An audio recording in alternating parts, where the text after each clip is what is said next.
ended up giving 4. One guy says, $5 is way too much.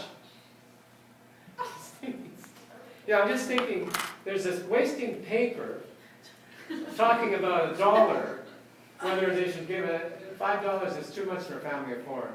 Let's give them 4.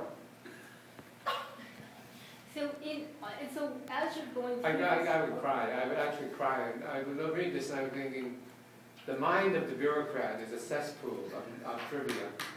You know, really, because you're just thinking, and this is all language that's in the archives. So it's an amazing place to be. Yeah, so it's about this, and at the same time when I thought of the activists going through the archives, on the one hand you're looking for facts, you're looking for information about legislation, you come across all of this experiential material. So I think that's the limitation sometimes when we just think of the archive as a factual place.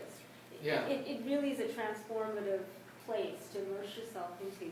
But that a lot of the work during the redress movement also meant you had to work with politicians and the media, and discursively you got you learned so much about how language works because you were trying to create, trying to move the Canadian public to a position where you'd be sympathetic. So it's almost like you had this other field of training, but it was with fighting with the media and the government to understand how actually language works and what it does. I think the whole redress movement was a language struggle, just as maybe Asian Canadian studies is also a struggle over discourses and different ways we're going to frame this notion of Asian Canadian. But for Japanese Canadian redress, it was much more specific because there was so little in the public domain about the history and how it's represented. And I was asked to write a lot of these press releases, and they were these horrific little writing events. Although it's a good exercise for all of you, by the way, just go home and write a press release once in a while, see what this feels like. But as an academic, I would write these fairly lengthy press releases, you know, like to take you 20 minutes to read. And our national council would always say, Roy, the usual press release is punchy, 1 page, that's it. State the facts, blah, blah, blah. I say, but they're not going to learn anything. So it was this pedagogical impulse that I had. Because I realized that reporters are, first of all, they're writing under pressure. They know very little, and they're always anxious about getting the facts right? And they don't, they're notorious, they don't research at all. Because they're only writing the story once and then they're on to another story another time. So my strategy was pretty simple. As an academic, I said, write these long press releases, give them all the arguments and all the facts and everything like that, but also give them the interpretive framework, and then encourage them to steal it. Like I said, a reporter, they want to interview us. I said, you don't need to interview, just read this. It's all here. Here's a little package of things, and then they'd write an article and they'd use your language. And that was one of the strategies we started to use to get our language across. Yeah. We encourage people to steal. They were plagiarizing our press releases, but they weren't putting quotation marks either. But we really wanted them to steal, because the more they stole, the more that language got into the public domain. So in a way, this the formation of you're thinking about the way the formation of what we now know as Asian Canadian. You're talking about how it's tied to this activism.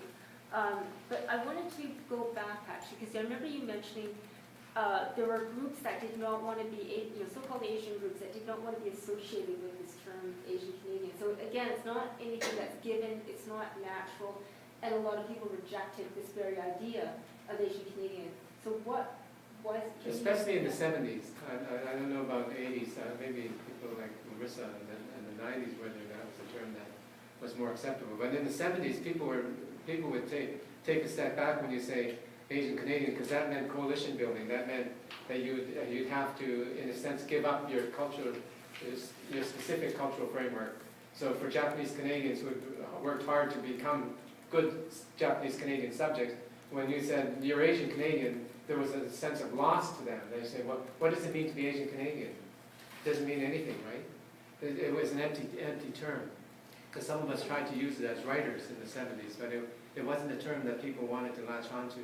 I wonder if that's particularly JC as well, because I know when I came to Vancouver, one of the, I was 18 and I came to Vancouver, and one of the liberating things for me was, actually I had a friend from Macau, my friend from Tanzania, he was Ismaili, and we formed a group, and there was an understanding of, like, suddenly I belonged somewhere, and there was a positionality I had, and it wasn't Japanese Canadian, but it was like, it's terrible, there's an us and a them, but there was suddenly a position I could occupy. I had a space of existence, and it was across those differences, and it would be on a bus, the Main Street bus, and there'd be an elderly Chinese Canadian, grandmother figure, and she'd look at me, and there'd be the nod in Vancouver. Yeah. It's sort of like these elderly people would nod, and at that time I could pass more readily across different groups, and there would be this sort of unspoken nod that you would get, because it was quite tense, the race relations at that time. I was reflecting back when I grew up, I realized every adult in my childhood life, the neighbor, the teacher, they'd all grown up in racially segregated societies, the society in Canada.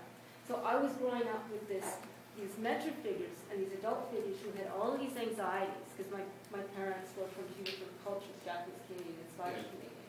So there was also anxiety about bodies. And so when I came to Vancouver, which was such a space of where Asian Canadian existed, that's for me why I think I felt comfortable, because it's the movement and the slide across subject positions.